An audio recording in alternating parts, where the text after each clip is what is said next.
última parte do Falando Sério e a gente já vai falando com a doutora Milena Coelho, médica oncologista do INGO. A gente vai falar sobre o Março Lilás. Tudo bem? Seja bem-vinda. Bom dia, doutora Milena. O que é o Março Lilás?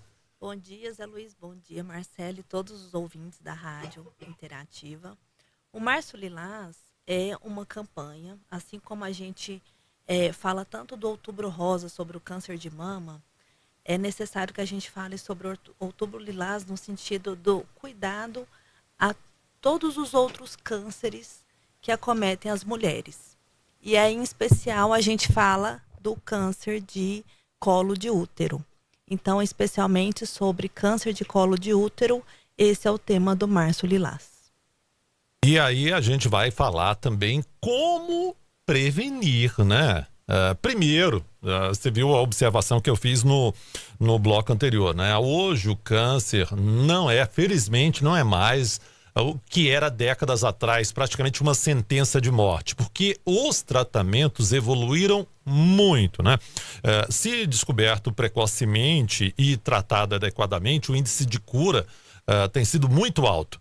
E como detectar, prevenir? Primeiro, vamos falar da prevenção. Como prevenir esse tipo de câncer?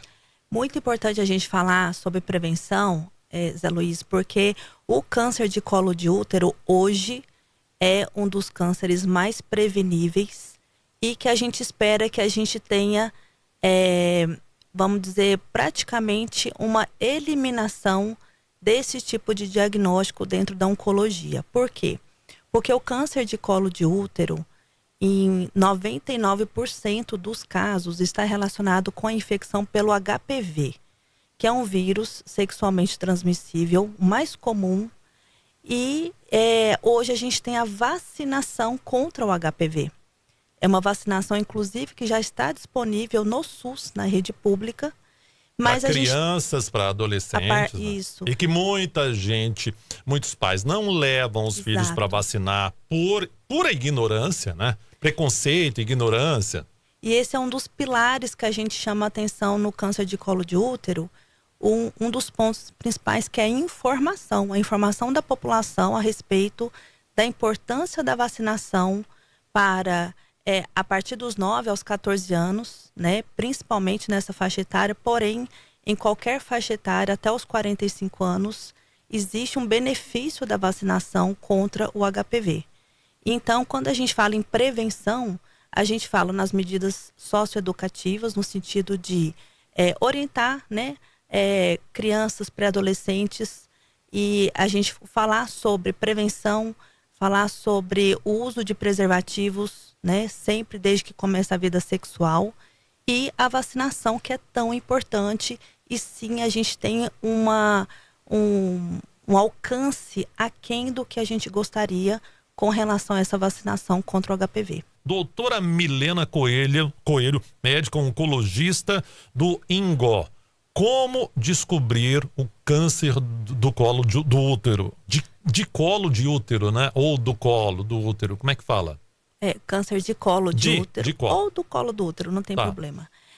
Zé Luiz, o importante da gente falar do diagnóstico hoje é que a gente está um passo bem à frente do que a gente fazia há pouquíssimo tempo atrás. À medida que a gente vai conhecendo mais as doenças oncológicas, os cânceres, a gente vai aprofundando justamente no sentido do diagnóstico mais precoce. Hoje, a gente tem a possibilidade e a indicação a nível mundial de fazer a genotipagem do vírus no colo do útero. Ou seja, vai se detectar a presença do vírus antes de aparecer qualquer sinal de doença. Olha, que antes a gente só detectava através do Papa Nicolau, que já eram alterações visíveis na parte das células.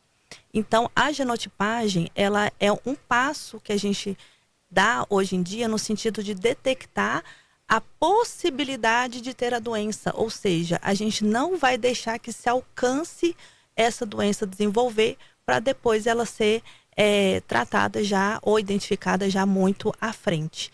Então, a genotipagem, ela já é uma realidade. Inclusive, o Dr. Sebastião, patologista do INGO, ele é pioneiro e destaque nesta questão dos estudos e da prática mesmo da genotipagem, né? Vai representar a América Latina no Congresso Europeu. Então, a gente tem que estar ciente de que esta realidade já acontece e as mulheres precisam procurar fazer esse tipo de avaliação junto com as suas ginecologistas e nos locais em que se faz a coleta do exame preventivo. Que legal, doutora Milena.